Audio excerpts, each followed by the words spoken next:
Hello everybody, welcome back to Aurora 4X, and I'm here with another update on our EarthCorp campaign. So in the last episode, we were fighting the aliens in the Asolian system, and our greedy junior or senior associates, hoping to make partner in the corporation, kind of rushed in. There were still a number of Chabanenko-class anti-missile shooting ships, and they were able to destroy a number of strike cruisers on the way in. When we got in orbit of the planet, we realized that they had ground-based surface-to-orbit weapons, enough of them that they could basically, in one volley, completely cripple a strike cruiser. That weapon had a range of about 160,000 kilometers, and so we could technically outrange them with our lasers, but our lasers had almost zero chance to shoot at that range, and also they do very little damage at that range. So the collective fleet decided to retreat, once again leaving every ship for themselves, so we lost more strike cruisers on the way back. Now, that being said, aside from having lost a lot of strike cruisers, we didn't lose any of the Resolute class frigates or any of the Leverage class missile destroyers, whom proved to be incredibly effective. And it was really just a lack of patience and perhaps some greed that we didn't use those missile cruisers to at least knock out the rest of the Chabanenkos. So we resolved to go back and come up with a solution for tackling that problem. But that requires, a lot of research, and so that I'm pursuing those options, but I thought I should bring you an update on the rest of our civilization at the moment. So why don't we go and just, go through the screens in order. So you can sort the colonies here. By default, they're by system body, but I've sorted them by function. Hang on. If you go like this is what it looks like before, but now I've gone ahead and done it by function instead of by system body. So now you have all the populated colonies here. And so you can see that our population is growing quite nicely. There are many colonies with over 100 million people in the Sol system itself, and there's even some... Excuse me. Sorry, I had to cough there. Okay. Yes. So let's, just mention that I have terraformed almost every acceptable gravity body in the Sol system. I've just recently finished Ganymede, which was the last of the Jovians. Now I have 3 terraforming bases in orbit of Titan, and we're working on that one. It's coming along quite nicely. And let me talk about that just briefly. So when you're terraforming, there's a few things you need to get. You need to get the temperature right, you need to get the right amount of oxygen, and you need to get water. Those are typically the 3 things you're going to need to do. The thing is, water takes a while. You add it as a gas to the atmosphere, but then it's going to take a while to liquefy, basically, and form the hydrosphere. So what I would recommend is that you... and also, the other thing I should say is typically the bodies are very cold. Most of the time you're warming up planets by using this Astusium gas, which is sort of the made-up gas that has a super greenhouse effect. On most of the Jovians, you're going to need about 1.3 atmospheres of Astusium to bring the temperature to about 0, give or take a few degrees. So I recommend you start pumping Astusium right away. Once the temperature is, within, let's say, minus 40 degrees, pause and dump a bunch of water vapor into the atmosphere, like maybe 0.3, 0.4 atmospheres. It could be more. It depends on the size of the planet or the moon. and then resume with the rest of the astusium and the oxygen and all that. And by the time you finished adding all of this gas, the water that you added, the water vapor that you added, will have fallen and will have given you the hydrographic extent that you need. You need at least 20 to be fully terraformed. And you can also see, as you're going, if you realize that all the water vapor has now been integrated into the hydrosphere, but you don't have enough of a percentage, you can turn back and add more water vapor. So that's kind of the algorithm that I've used here to terraform these planets. Now we're working on Titan. Titan is even colder. It has a huge nitrogen atmosphere, but nitrogen isn't a very strong greenhouse gas.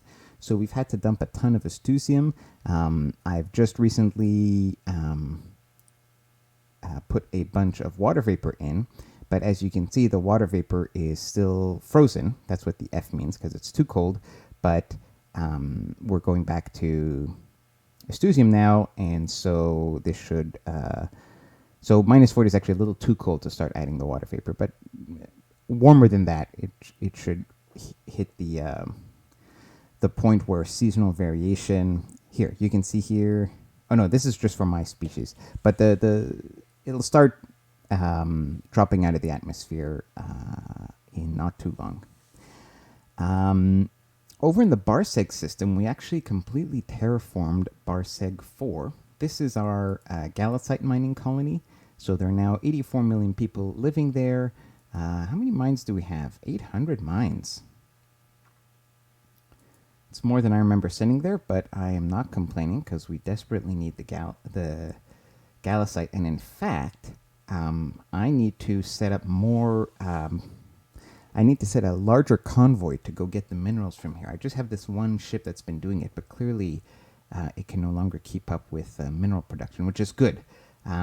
Because galacite is something we have a constant shortage of, in the sense that we cannot afford to constantly produce MSP on Earth, because it just eats up too much galacite. But with that amount now, that colony producing so much, I think we'll be able to. We just have to make sure to... Here, let's do it right now, actually. We have... So there's the Barsik mineral run that's doing it, but this is actually a really old freighter, I think. This is... I haven't even upgraded to ion. Oh, geez. Okay. You know, it's almost home.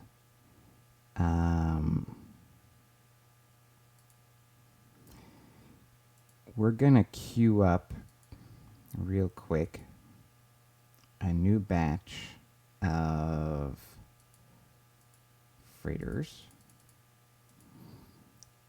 and then we're gonna take some from Cargo Special. Oh, we actually have a bunch here in Cargo Special. So Cargo Special is just a fleet of freighters that I keep around Earth in case I need to deliver something important, something special really quick.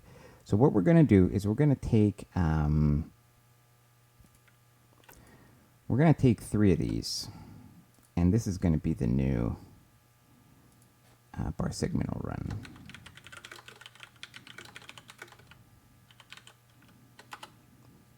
And let's give it the orders. So the orders are going to be auto route to Barsik, load all minerals, auto route to Sol. The nice thing also is that the ions have enough range that I don't need to put a tanker in this fleet. Head to Earth, unload all minerals, and refuel and cycle those moves. And then we'll have the old fleet here just do that, and then we'll upgrade them in due time. Okay. Glad I took care of that. Been meaning to do that for a while. Okay, so that's what was going on in Barsik. We've also started colonizing... whoops. Oh, because we're in shipyards. Oh, that's weird. There must be some weird window open still. Let's just save, by the way. Save often. The game does not autosave anymore, which is part of the reason why it runs faster, because it's all in memory. Okay, So let's I'm always getting a divide by zero. I'll have to check the bug reports. I remember seeing that. There is a thing here, and there's a known reason why it's doing that. I'm just not sure what it is, so I'll have to figure that out. Barsik 5 also has some potential mining, so we'll definitely send some mines over there. As you can see here, I built up a number of freighters. I've got over 100 now, and they're all divided into 10 to 20 freighter fleets. It's pretty random and arbitrary numbers, and each fleet is basically taking infrastructure from one of the colonies on Earth that is now terraformed. So once you terraform these, they all the infrastructure they built up is useless. So you see, there's still 22,000 infrastructure on Callisto. Europa still has 13. Titan has a ton of infrastructure because the higher the colony cost, the more infrastructure was required to get the population up, and the population just builds its own infrastructure. So we're gonna have like free infrastructure for days here to send out to these other planets, and that's what we're doing. This is like something you need to do actively if you want to actively grow your population. So I'm just seeding colonies, and these fleets of about 20 or 10 freighters go pick up a bunch of infrastructure. They do a few jumps, go drop it off. Let's say at Bestine here, we're colonizing. We've got about 1,000 infrastructure here. And what I'll do is I'll wait until maybe the colony gets to a few million, maybe 10 million, and then we'll stop feeding it infrastructure. We'll let it grow on its own, and we'll just start colonizing another planet. Now, this fits with the style, right? The role play of this campaign, which is we're trying to kind of colonize everything. We're not being super picky. So, for example, in Bestine, our main colony here is Bestine 3. And that was mainly just because, it's almost terraformed, right? It we just need to add a tiny bit of oxygen and it'll be terraformed. In fact, we should do that. Wow, that's ridiculous. It really just needs a tiny bit of oxygen. I should just make like one terraforming installation and send it there. Although we're probably I'm making some more Gaia terraforming bases. I think we'll send the next one out to Bestine because this is so close to being Earth-like. And then after, we can work on these other planets. But you see, there's some minerals here, but it's just a colony because we're trying to colonize everything.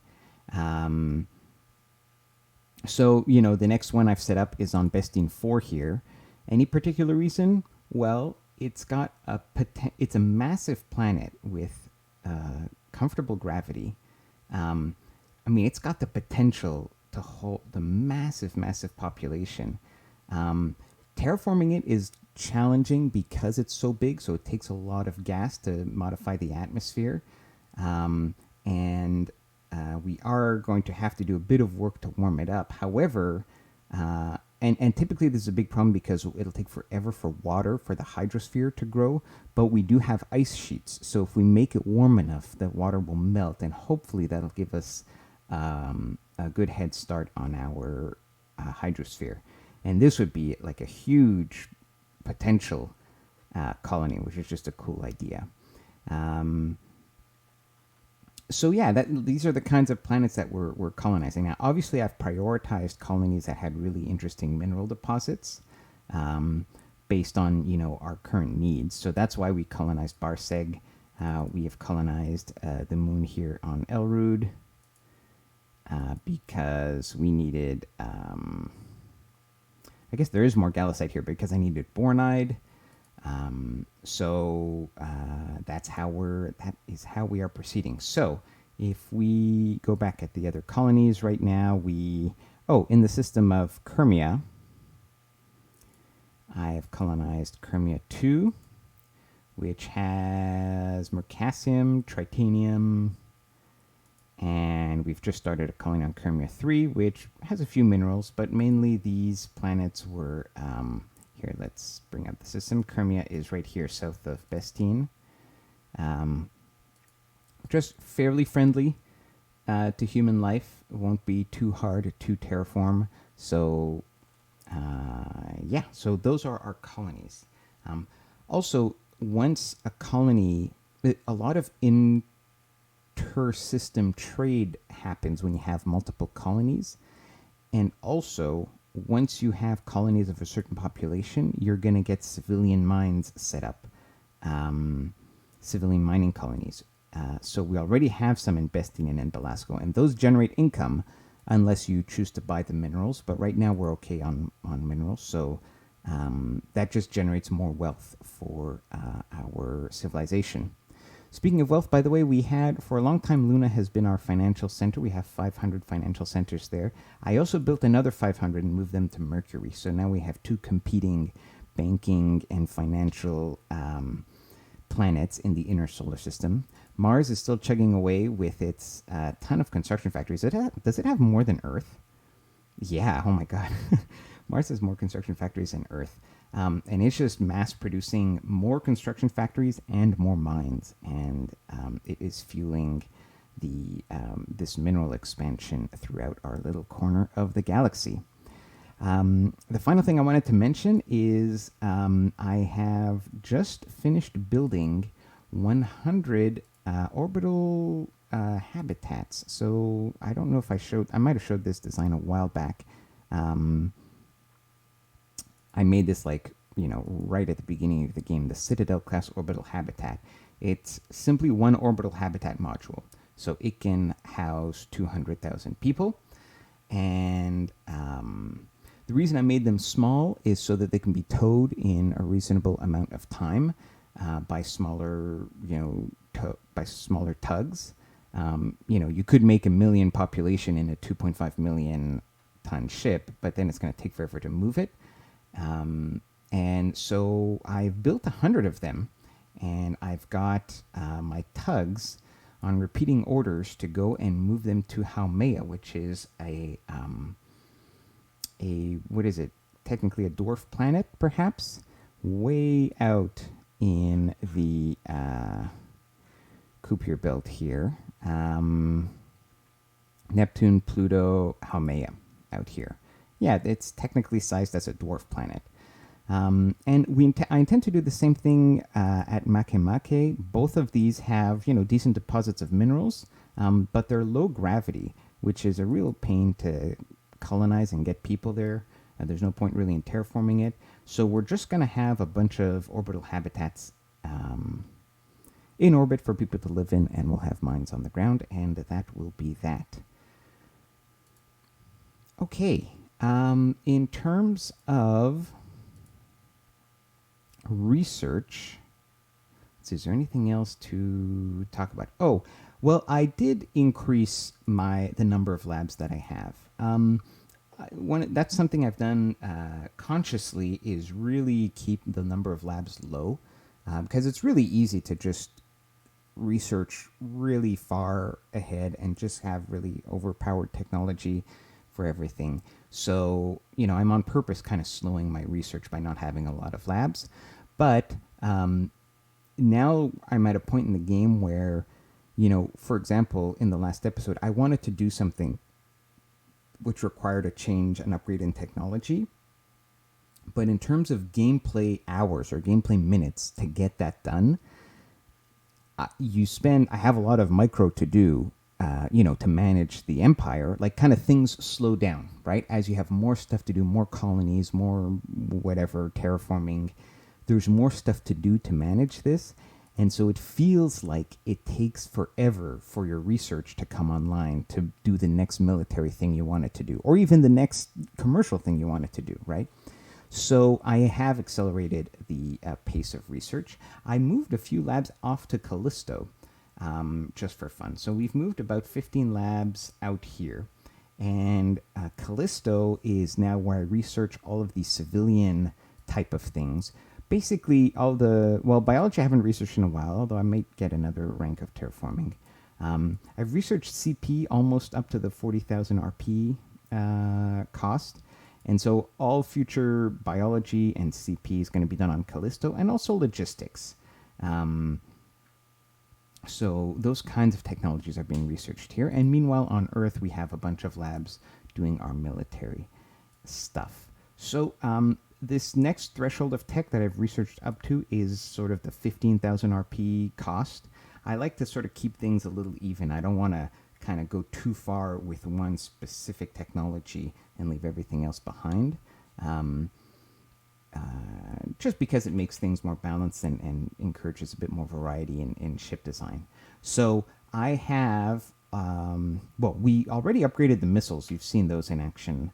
Um, I have researched pretty much all the relevant sensor techs up to 15,000 RP, which has given us new and improved, and I've already designed these and put them on the new ships. New and improved sensors, both active sensors, fire controls, everything like that. So that's been upgraded. Oh, you know what? You know what I forgot to do? Oh no.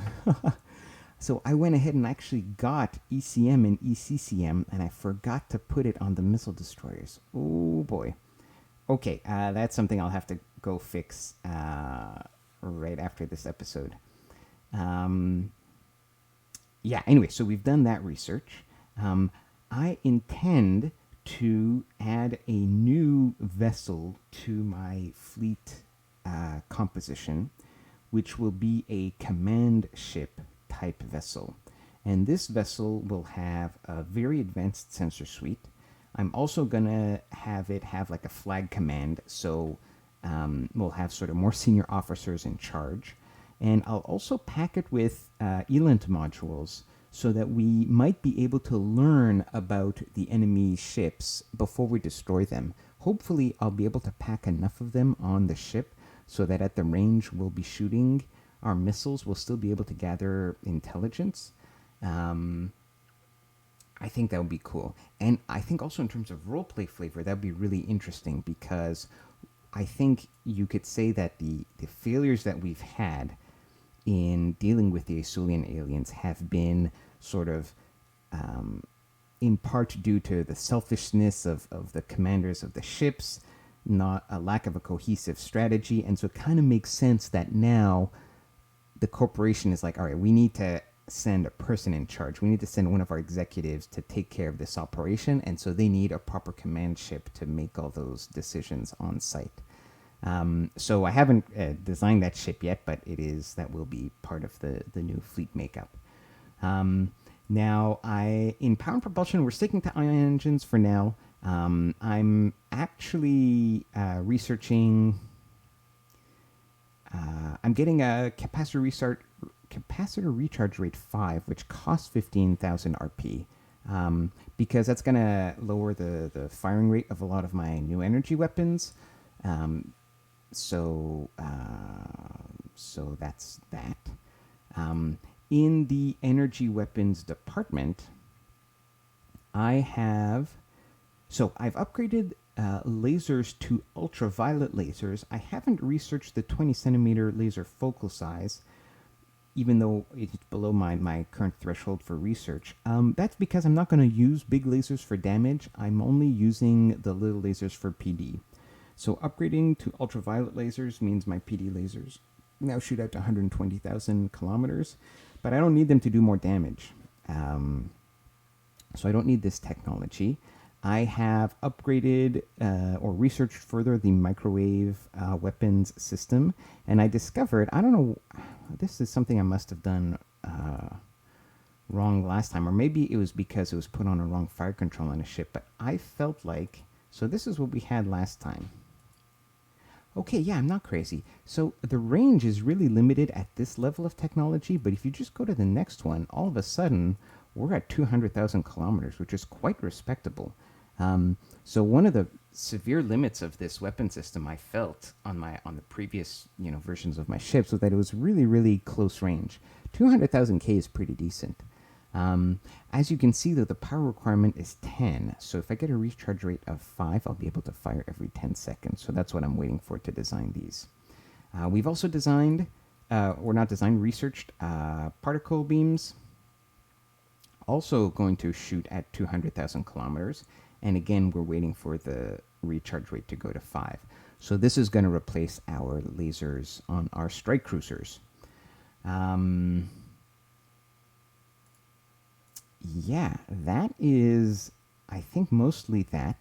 As you can see, now I am switching over to ground combat technology.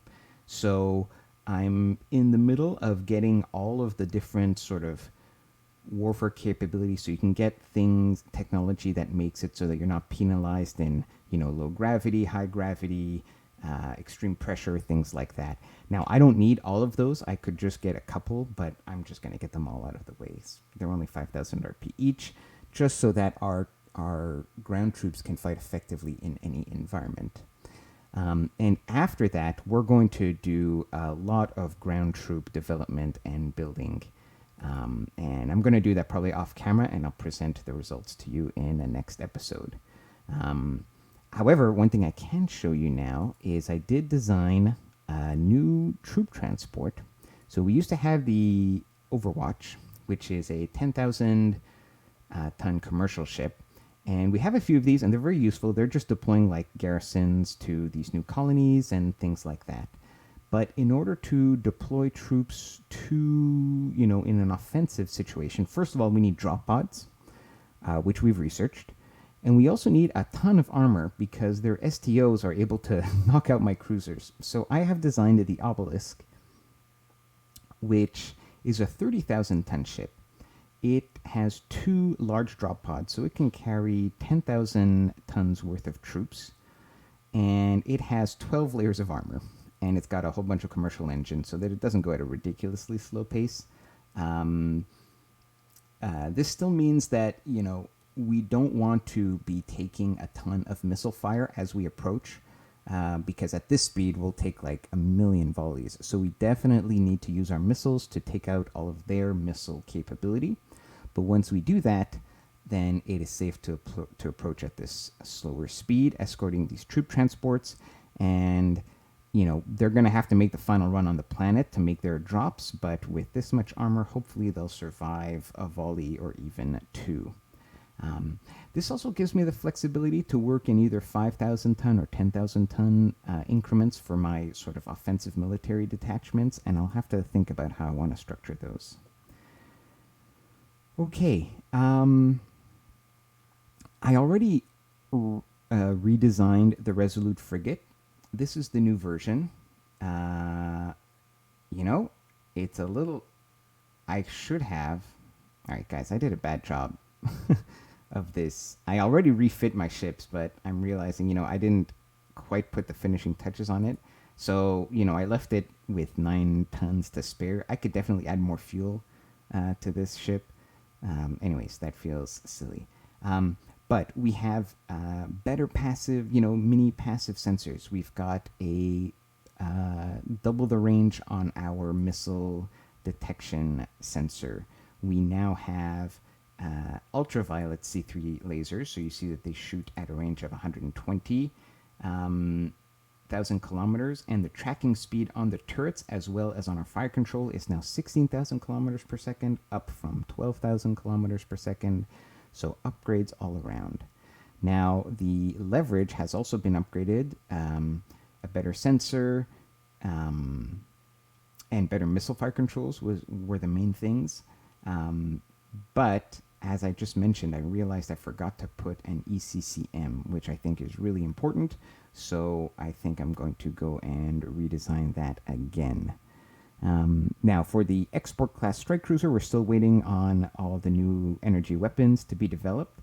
And then we're going to have this capital class command ship, which I haven't designed yet, but, it'll be full of ELINT modules and just a sensor suite. And also, we'll have the flag bridge and everything on there. So that's the plan for the continued development of our military. Right now, I'm just building a few. These are old STOs and colony garrisons that I just need to, deploy to all of the colonies that we are building. But eventually, we are going to ramp up both ground unit training facilities, and then we're going to have to pump out a pretty large ground army if we want to try to take over that planet from the Estusians. And I believe that is that. So thanks everybody for watching. I guess, yeah, let me just show you. So we've stabilized the jump points throughout the Sol system, so a lot of the transit goes through the jump points. So for example, right now, all these tugs, so this is Haumea over here to the right. This is the inner system, the asteroid belt, right? So, all the stuff that starts at Earth will typically go through the Earth Lagrange point here, warp and come out at the Uranus jump point, and then head out over here. So that saves like almost maybe a third of the journey, if not half of the journey. And these are also really useful for people going to, all the different jump points, right? So Belasco, which is out here, and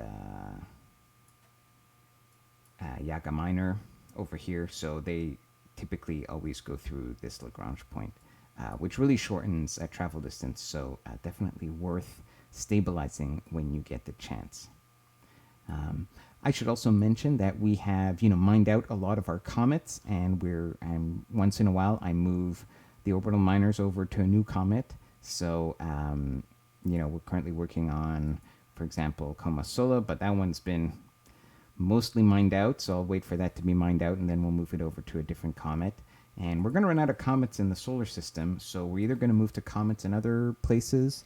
Maybe we'll do asteroids, but asteroids don't have huge deposits, so I think we'll just have to go comet hunting outside the solar system. Anyways, that's all for now. Thanks for watching. See you guys later. Take care.